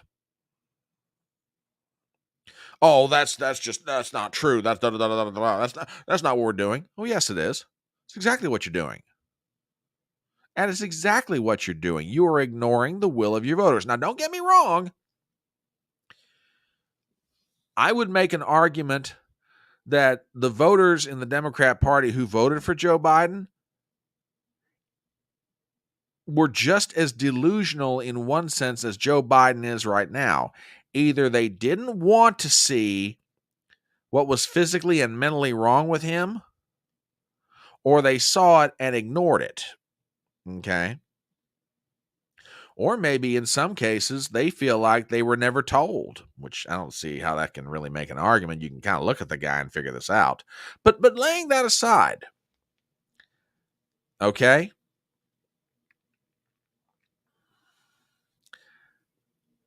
They did vote for him. Albeit I think they made a mistake, but they voted for him. They wanted this man to be the party's nominee. And now you Democrats in power in D.C. and various other places around the country, you are perfectly willing to mess over your own voters, ignore their will, and install a new nominee against their wishes. You Democrat voters out there that are watching this happen, just remember this. Just remember what they're doing to you. And then ask yourself a question. Do I need to stay in this political party that does not care about me? Which, by the way, don't get me wrong. Okay, I'm a recovering Republican. I figured out a long time ago the Republican Party doesn't care about me. Okay? But do you all, you rank and file Democrat voters, you really want to stay in the Democrat Party? Just saying. They've never cared about their voters. Now they're just proving it. They're just proving it to everybody. They're proving to everyone they don't give a damn about their voters. I tell you what, there's a lot of things about this election that to me are fascinating. Okay. But if ever you wanted the masks ripped off the Democrat and the Republican Party to see what they really care about, what they believe in, and what they're willing to fight and die for. Oh, folks, if you want to lay the uniparty bare before the American people and say, here it is, this is what it looks like, it's this election. It is this election faux show. This is the one. Anyway, it is 4:00 and I need a little bit of time to get ready for this evening's live stream. So I want to thank all you all for being here this afternoon for this session of Chatting on the Porch. We will be back tonight at 7 p.m. Eastern for live coverage of Day 3 of the Republican National Convention. And we will also be back tomorrow afternoon, 2 p.m. Eastern, for another session of Chatting on the Porch. So I tell you what, y'all go do what you got to do. I want to thank you guys for being here. And Jolie, thank you for becoming a new member of Fedora Nation. We are glad to have you. And you know what? It's okay. It is okay to admit Nothing wrong with that. We get it. But yeah, we're welcome to Fedora Nation. We're glad to have you. Come on back at 7 o'clock tonight and hang out with us for a little while. And here's one of the reasons absolutely why you ought to come back tonight. My co-host, Ruben Christopher Haynes, is going to be here hanging out with me again. Assuming he doesn't look at me and go, I can't stand you anymore, I'm leaving. No, I'm just kidding. Ruben loves me, I think. Anyway. And I love Ruben, But anyway, we'll be back at 7 o'clock Eastern tonight for live coverage of the RNC. We'll be back 2 o'clock tomorrow afternoon. You guys have a great rest of the afternoon. We'll see you tonight at 7. And remember the words of that great American philosopher, Tom T. Hall, when he said, it's faster horses, younger lovers, older whiskey, more money. We'll see you at 7 o'clock tonight.